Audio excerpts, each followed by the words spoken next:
When you think about the question of where are the aliens, which I get asked a lot, this is like the Fermi paradox. Where are the aliens? And I've not seen any evidence that there are aliens on Earth.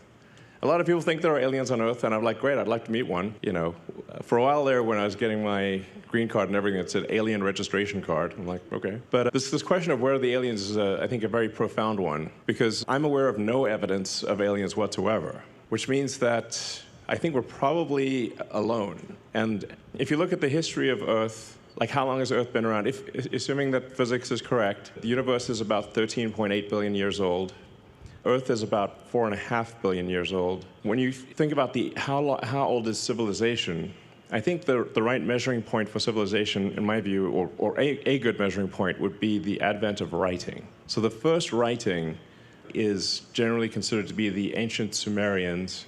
Where are they now? They died out. But about 5,500 years ago, it was archaic pre-cuneiform. In fact, I suggest it's like an interesting rabbit hole to read about the history of writing. So if you consider, say, like, okay, civilization, I think if you don't have writing, you kind of need writing for civilization. It's only been around for like a little over 5,000 years out of 4.5 billion years that Earth has been around and the 13.8 billion years of the universe. So all of human civilization is basically the blink of an eye. It's like just a fraction. It's nothing. And I think that probably means that consciousness is incredibly rare and perhaps fleeting. It may not last for very long, because otherwise I think we would have seen aliens, some kind of sign of aliens. I think the most likely explanation is that consciousness is so rare that and does that consciousness actually extend to another planet? Does that consciousness extend to another star system? I mean, ultimately, if we're able to become a spacefaring civilization, a multi-planet species, and ultimately a multi-stellar species, and go out there and explore all these star systems, I think we may find that there are many long-dead one-planet civilizations. And as you've heard me say before, we don't want to be one of those lame one-planet civilizations.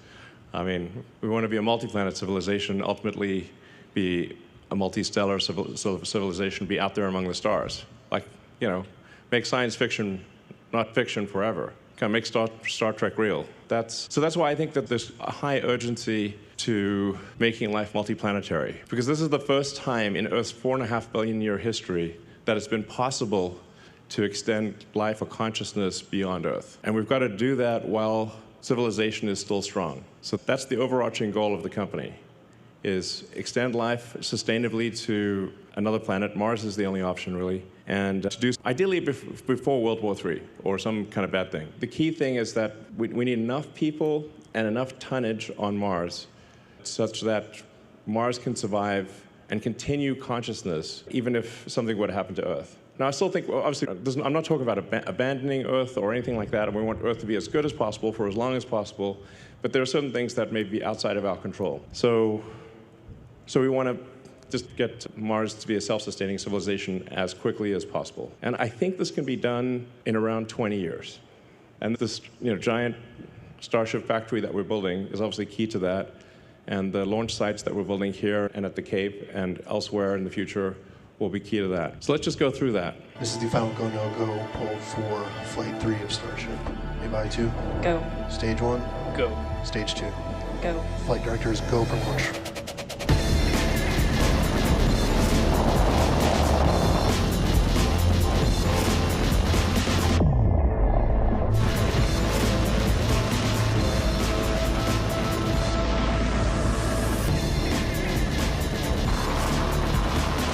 We have liftoff.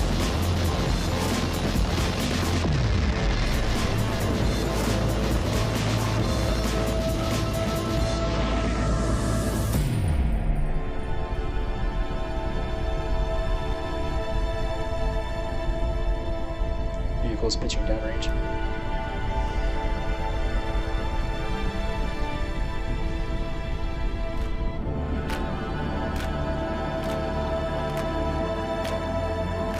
Max Q. Vehicle supersonic.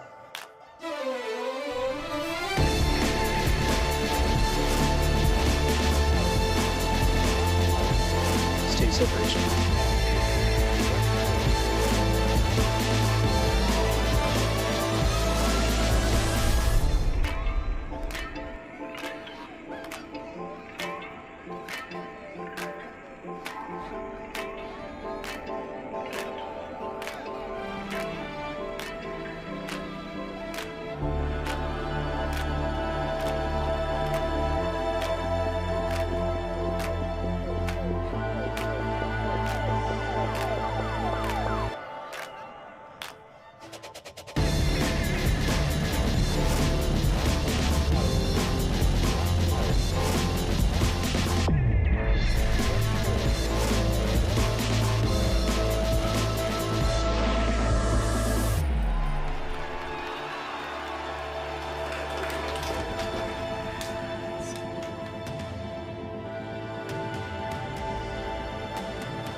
And congratulations, guys. You did that.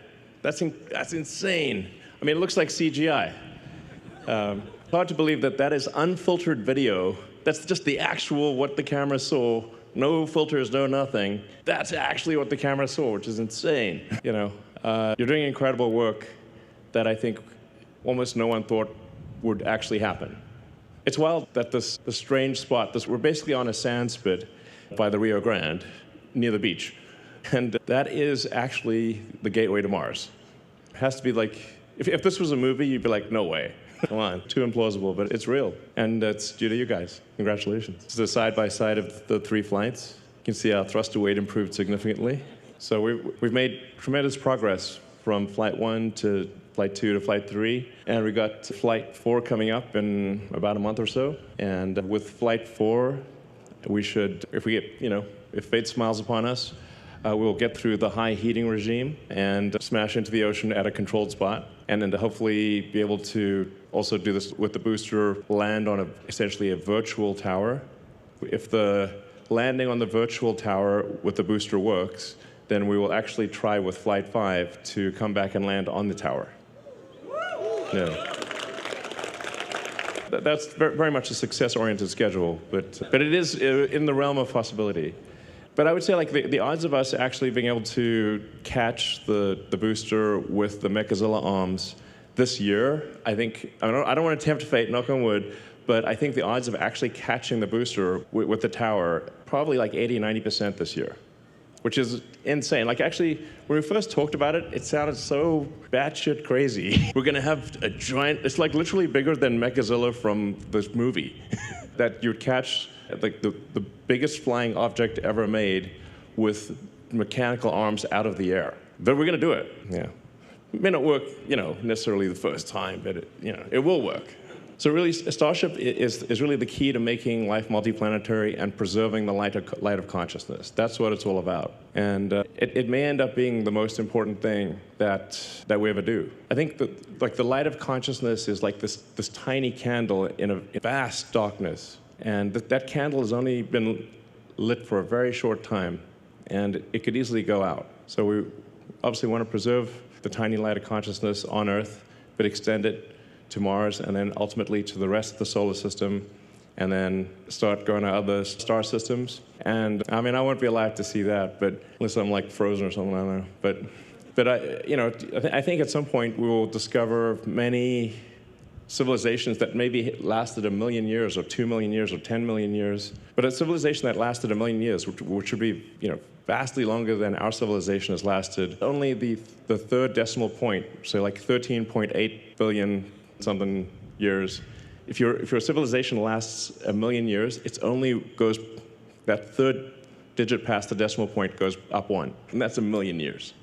I mean, I'd say, like, we should think of, like, how do we make civilization last 1 million years? We often get caught up in, like, the day-to-day things, but we want to have at least 1 million-year civilization, if not 100 million-year civilization, or 1 billion-year civilization. Absolutely crucial to that goal is becoming a multi-planet species. People often ask, why Mars? Well, there's not a lot of options, frankly.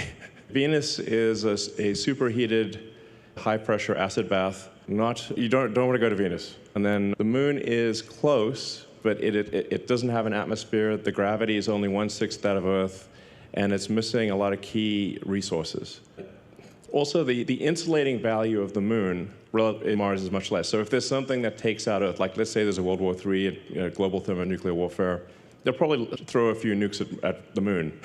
Whereas it's way harder to shoot Mars with nuclear. And Mars would see it coming and probably have some time to stop the inbound missiles. So the value of Mars, the distance and time required to get to Mars actually has an insulating benefit for the continuation of consciousness, even if there's something terrible happens on Earth. And then once we go beyond Mars, there's some asteroids like Ceres, some of the moons of Jupiter. The Starship would ultimately be capable of reaching anywhere in the solar system. Then we'll need something, a new level of technology to go to other star systems. But if we can't at least get to Mars, then other star systems are hopeless. I mean, it's a fixer-upper of a planet, okay? It needs some work, but it's really the only option for becoming multiplanetary.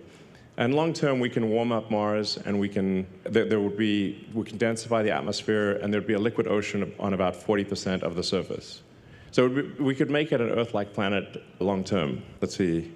We've learned a tremendous amount from when we started the company, and at first were unable to get even a small rocket to orbit, to now where we've done 327 successful launches, almost 300 landings. In fact, give it a few weeks and we'll have done 3 landings. 261 Many times I was told that reusability was impossible, and even if you did it, there would be no point because nobody would want to fly rockets that much. But now we routinely fly and land the booster, and we recover the fairing. So we've learned a tremendous amount from the Falcon program that is then feeding into the Starship program. And Falcon and Starlink are what obviously keep the company going. I'd just like to give a hand to the Falcon team for the incredible work that they're doing. And then Dragon, wow, 45 launches of Dragon. It's amazing. And we've flown 50 crew members to orbit, 46 to the space station, and everyone has come home safely, which is the most important thing. Incredible work by the Dragon team. So let's give them a hand. Couldn't ask for a better outcome. And Starlink, actually, if you look at the sort of the plot of all the satellites going around Earth, this look kind of scary, actually. But there's 6,000 satellites in operation, over 6,000, and 10,000 lasers, almost 3 million customers.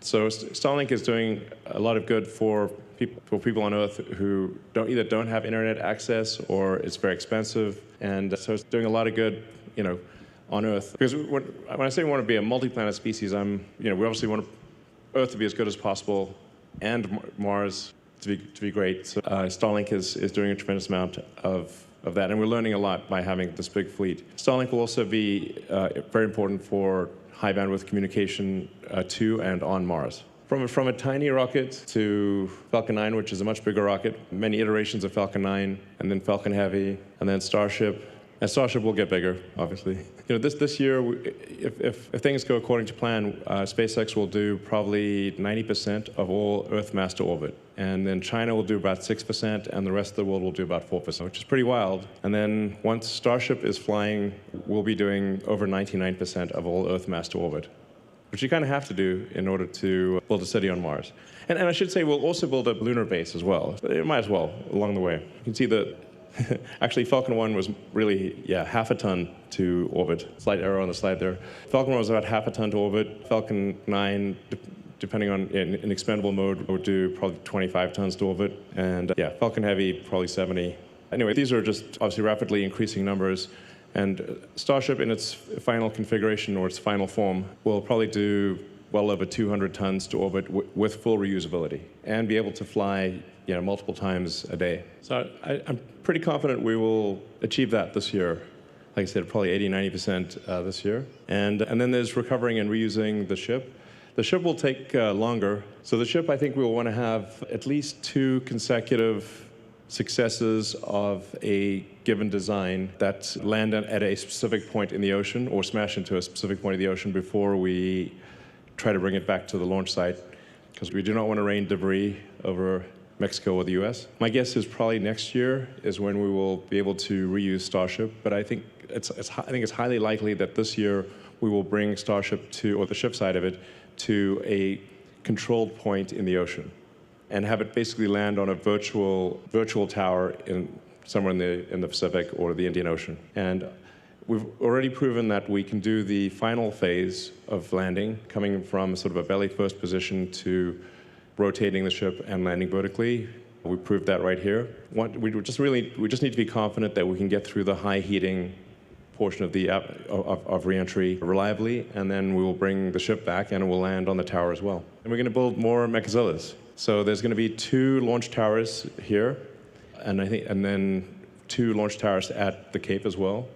So we'll have 4 launch towers for Starship, probably by sometime next year. Aiming to have the first Cape launch tower and launch system operational around the middle of next year. And that'll be important for launch that are sort of fly over land.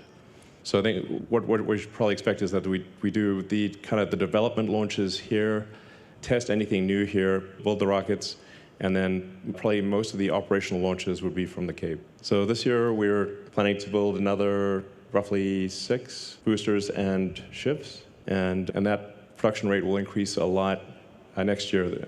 That's why we're building the giant factory. Ultimately, we'll need to build a lot more ships than boosters, especially for Mars, because you'll actually want to use the ship, take apart the ship and use it for raw materials on Mars, because the ship materials will be so valuable. Most of the ships you wouldn't want to bring back. You'd want to just use them for raw materials. Eventually, we will want to bring ships back, and I think we'll want to give people the option of coming back because they're more likely to want to go if there's... But I think most of the people that go to Mars will probably never come back to Earth, and we'll need to ramp production to pretty high numbers. Like, I think ultimately probably a ship every... multiple ships per day, basically. And then next year, we're aiming to demonstrate ship-to-ship propellant transfer. It's hard to make this not look a little bit naughty, because it's 2 ships connecting and doing a fluid transfer, just what it is. But this is actually a very important step on going to Mars, because you need to get the ship to orbit and then do orbital refilling, kind of like aerial refueling. And that's really, you'll need about 5 or 6 refilling missions for every 1 mission that goes to Mars. So roughly 5 to 1. And this will also be very important for the Artemis program for the NASA to get back to the moon. So we'll want to have a ship that is, well, it's going to be a specialized ship for the moon, like this. So the moon, obviously, there's no mechazilla, so we need landing legs. And you don't need a heat shield, and you don't need flaps, because there's no atmosphere. So the moon ship would be specialized. And now, ultimately, I think we want to build a Moonbase Alpha and have a permanently occupied base on the moon. Like, that would be super exciting. And so you'd have a bunch of ships that are specialized for going to and from the moon, but they never land back on Earth. They just would dock with propellant tankers to get orbital refilling. So in terms of performance, we've made dramatic progress on every level for Starship. It's remarkable that you can see the Raptor engines and how it has evolved from, optimistically 185 tons. And I think ultimately the booster engines will aim to get the booster engines over 330 tons of thrust, which would mean 10,000 tons of total thrust at liftoff. And then the Raptor 3 also will not need a heat shield. So Raptor 3 looks very simple, and it is actually simplified in a lot of ways, but a lot of the complexity is hidden because we have integral cooling channels in many parts of the engine that don't exist in Raptor 2. So in order to not have a heat shield, it has to be very resilient. But that is actually what Raptor 3 would look like. Raptor 3 looks like it's missing a bunch of parts, but actually those parts have either been deleted or they've been integrated into the system, and like I said, with integral cooling channels. And where you need secondary plumbing, the secondary plumbing has also been integrated into the pump and into the chamber jacket, and so it's much simpler. It's actually extremely difficult to build Raptor 3, but it will be easy to integrate and will have higher performance and lower total mass and be more reliable. Well, that can go on for a while. I find it interesting to look at if you look at the flame tail on Starship and how long it is. It's a very long flame tail, which is due to the fact that the chamber pressure, it's just outputting a lot more gas at a higher velocity. But I think the flame tail is like maybe 1,000 feet long. It's like more than twice the length of the rocket. And that will actually as we increase the thrust, that will get longer. Yeah, and inevitably the rocket grows in height. Starship 2, we're aiming for, currently Flight 3 would be around 40 or 50 tons to orbit. So the current design, Starship 2 will be over 100 tons, and then Starship 3 will be over 200 tons.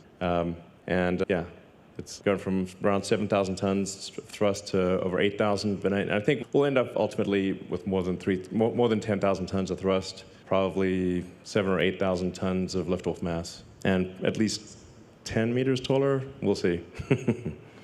Tends to grow. Yeah, exactly. It probably grows a bit more than that, even really. So if you look at Falcon 9, we're not going to do the length to diameter of Falcon 9. That would be crazy. But Falcon 9 is a very long rocket. And so I suspect it'll probably get a bit longer than this. But at 200 tons per flight, fully reusable, that is pretty incredible. And this will be on the order of 500 feet tall. And then there's thousands of design improvements here. I mean, I think maybe one of the most profound things is Starship 3 will cost less per flight than Falcon 1. So that's the difference between if you've got a fully reusable rocket or an expendable rocket. The fully reusable rocket with low-cost propellant and autogenous pressurization actually costs less than a tiny expendable rocket. And it'll do, like I said, Falcon 1 is about half a ton to orbit. The Starship 3 will be 400 times more payload for less than the cost of a Falcon 1. Ultimately, I think we might be able to get the cost per flight to Earth orbit down around $2 million or $3 million. These are sort of unthinkable numbers from the, nobody ever thought that this was possible, but we're not breaking any physics to achieve this. So this is within the bound, without breaking physics, we can do this. So the Mars missions are 2 years apart, or 26 months. And if you look closely at the Starlink router, you see the home and transfer from Earth orbit to Mars orbit. And that's basically to say to people, the Starlink system that you're buying is helping get humanity to Mars. I think it's pretty cool. So roughly every 2 years, thousands of ships would depart from Earth to Mars. It would look like Battlestar Galactica, but in a good way, hopefully without being chased by the Cylons. But it would be an incredible thing to see these thousands of ships departing every 26 months for Mars. What this diagram is basically saying is that for getting to Mars, we would essentially create a kind of a propellant depot ship. The propellant depot would look more like a hot dog than like a sphere. It's really just a long ship with a lot of insulation. And we'd fill that ship up, and then shortly before, or as they're going to Mars, the ships would take off with, I don't know, a couple hundred tons of payload from Earth, reach orbit with almost no propellant, and then get refilled by the tanker, and then go to Mars and go all the way to Mars with over 200 tons of useful payload. Then on Mars, in the beginning, we would simply reuse the ship materials, so most of the ships wouldn't come back, but then over time, you'd want to bring the ships back so you could reuse them. And for that, we would need to create methane, CH4, and oxygen, O2 on Mars, which you can do with H2O and CO2. So the atmosphere is CO2, and there's plenty of water ice, H2O. And so it's tailor-made for, well, actually, the reason we have a methane oxygen system is because you can make methane and oxygen on Mars fairly easily. Like just not a total walk in the park, but the ingredients are readily available to create methane and oxygen on Mars. So you build a propellant depot and bring the ships back and build out, as quickly as possible, a self-sustaining civilization on Mars. And we want to get the cost of going to Mars such that almost anyone could afford it. Like if somebody were to just work hard on Earth, save up, and that they'd be able to go to Mars. So it's like anyone, ideally, almost anyone could go to Mars. And I think you'll see a lot of governments also sponsor people, and ultimately we want to get, so there's kind of an optimal landing zone on Mars where you have resources, so you've got access to water or frozen water, that you're not too close to the poles, so you can use solar power. It would be nice to use nuclear. I don't know if we'll get the approval, but nuclear would be very handy on Mars because you can use the heat and you can generate electricity. And then you kind of want to be about 2 kilometers below sea level. So if Mars did have an ocean, you'd actually be quite deep in the ocean, at least at first. And yeah, let's see, that's Mars. Kind of want to land about halfway between the pole and the equator in a kind of a deep area of Mars. The deeper it is, the more you can use the atmosphere to brake, and the atmospheric density is higher. These are all the things that would have to be developed. Sometimes people ask me, are we developing these things? I'm like, not yet, because this is the cart, and we need the horse first.